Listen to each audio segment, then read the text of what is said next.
Merci, Monsieur le Président. Madame la Ministre, je voudrais tout d'abord saluer l'action de la délégation française, mais également votre investissement personnel lors des négociations de la COP16 Biodiversité à Cali, en Colombie. Action et investissement que j'ai pu observer sur place avec notre collègue Ronan Dantec. Lui n'est encore pas rentré à Paris.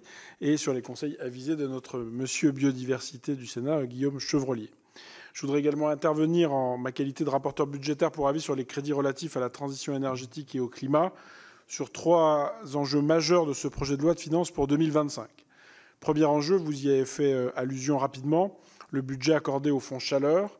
Après plusieurs années d'augmentation, ce fonds chaleur, qui contribue au développement de la chaleur renouvelable, connaît une baisse sans précédent, passant de 820 millions d'euros en 2024 à 540 millions d'euros en 2025, selon les propositions qui nous sont faites.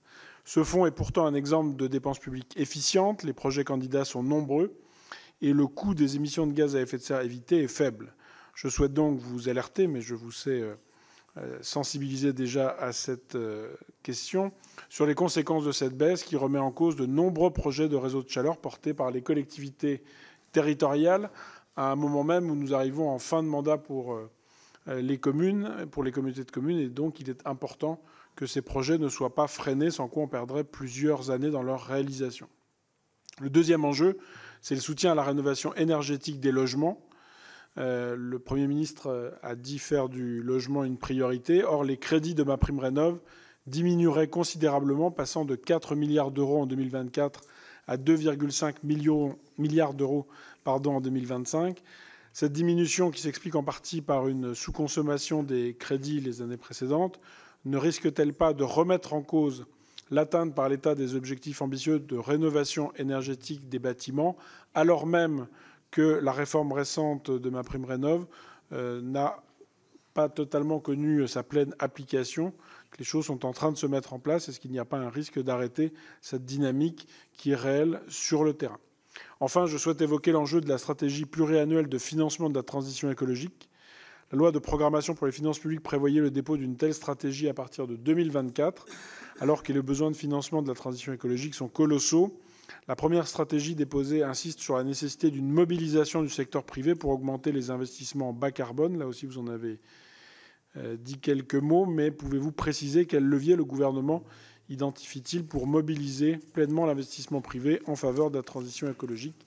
Je vous remercie. Madame la Ministre, je vous propose de répondre à mes 3 collègues rapporteurs. Merci.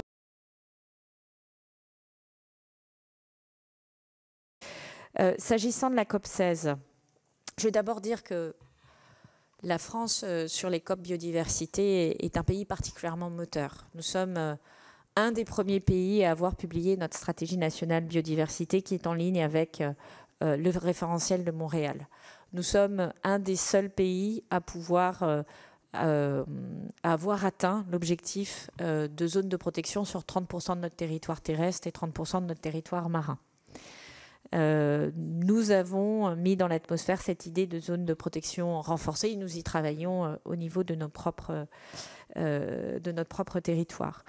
Nous avons produit un travail très intéressant, plutôt c'est Sylvie Goulard et Dame Amelia Fawcett qui ont produit un travail très intéressant sur les crédits de biodiversité de haute intégrité, qui est une façon d'attirer les financements privés, pas dans une optique de se donner un droit à polluer, mais dans une optique de se donner une mesure intègre de l'action sur la biodiversité. Ça répond notamment à plusieurs usages, et 2 usages qui sont des usages de simple engagement dans la biodiversité.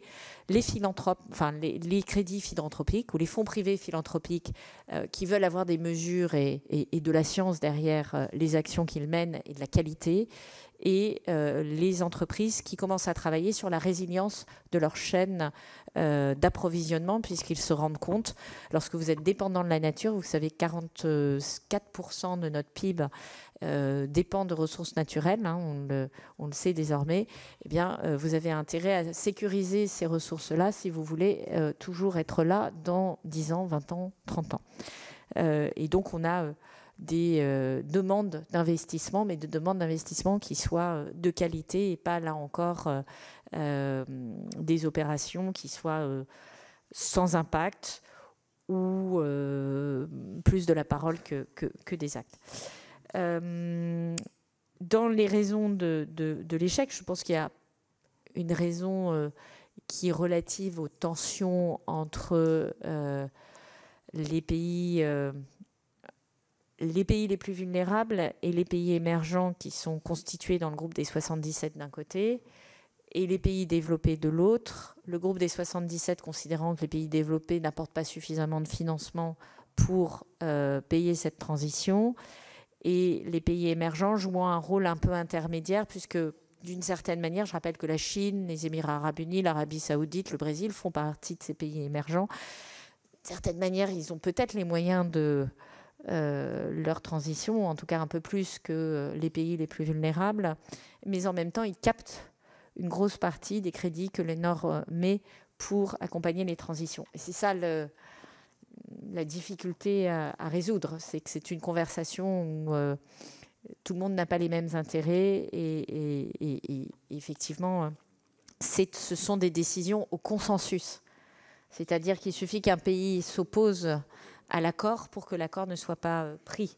Alors comme c'est, en regard de l'opinion publique, difficile de s'opposer à un accord, on peut par exemple demander le quorum ou ce genre de choses. Mais voilà, vous l'avez compris, c'est un reflet des difficultés du multilatéralisme, mais moi j'ai beaucoup d'espoir. La COP28 était loin d'être gagnée et on a réussi à avoir un très bel accord. Donc il faut vraiment maintenir ce dialogue au niveau multilatéral. C'est le seul endroit où on arrive à aligner quasiment tous les pays. Vous savez qu'à Cali, il n'y a pas les États-Unis, c'est important. Enfin, à la COP biodiversité, il n'y a pas les États-Unis. Sur le fonds vert, je ne vais pas parler pour ma collègue Catherine Vautrin, mais qui l'a mentionné, alors ça devait être là aussi au Parlement, je ne sais plus si c'est à l'Assemblée ou au Sénat, la réflexion qui est envisagée sur des DETR, des CIL et fonds verts. DETR, voilà, pardon. Merci. Et donc, effectivement, il y a un travail autour de comment on verdit l'ensemble de ces enveloppes et on leur donne un sens et on revoit peut-être ces instruments. Par ailleurs, comment on finance les collectivités locales? Il y a un budget important que j'ai, qui est le certificat d'économie d'énergie. C'est un gisement de 6 milliards d'euros. Si je le mets au regard des montants qu'on vient de mentionner, ce n'est pas tout à fait négligeable. Donc là aussi, moi, mon travail va consister aussi à utiliser ces certificats d'énergie au mieux pour accompagner notamment la rénovation thermique des bâtiments publics, ce qui fonctionne assez bien au passage.